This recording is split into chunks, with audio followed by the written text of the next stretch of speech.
Hey guys, it is Jessica, and today I am creating a video in our series of movement activities for speech therapy. So the idea of these activities is just to get your kids up and moving while still working on their speech therapy targets.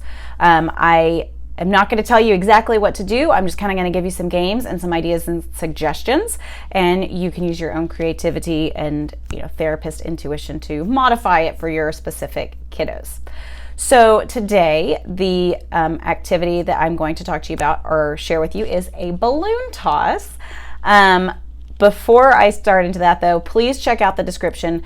This is a video series on 20 days of movement speech therapy activities. So in the description, you will find a link to the calendar that I will email to you. In the calendar, it has the activities all written out in written form, links to all the videos, a shopping list of what you'll need for each item and activity.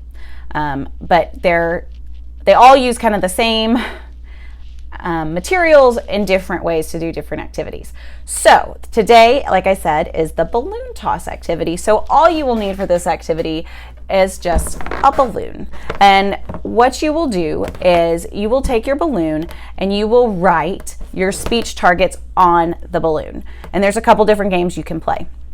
So for example, if you're working with an articulation student, you might write their speech sounds on it. If you're working with a language student who's working on categories, you might write categories on it, or WH questions on it. Or if you're working with a fluency kid, you might write the types of disfluencies on it, and your student has to practice using those types of stuttered disfluencies in a word or a sentence.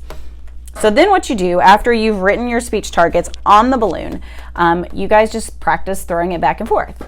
And your student catches it, and what I like to do is where their right thumb lands is the word that they have to practice, or the target that they have to practice. So you can do that a few times, practice, take your data.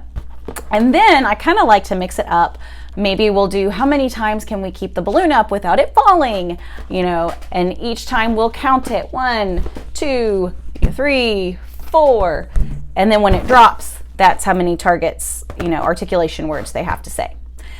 Or to mix it up, we like to use different body parts. So this time we're going to hit it only using our head, or only using our nose, or only using our elbow. And then we see how many times we can keep it up that way.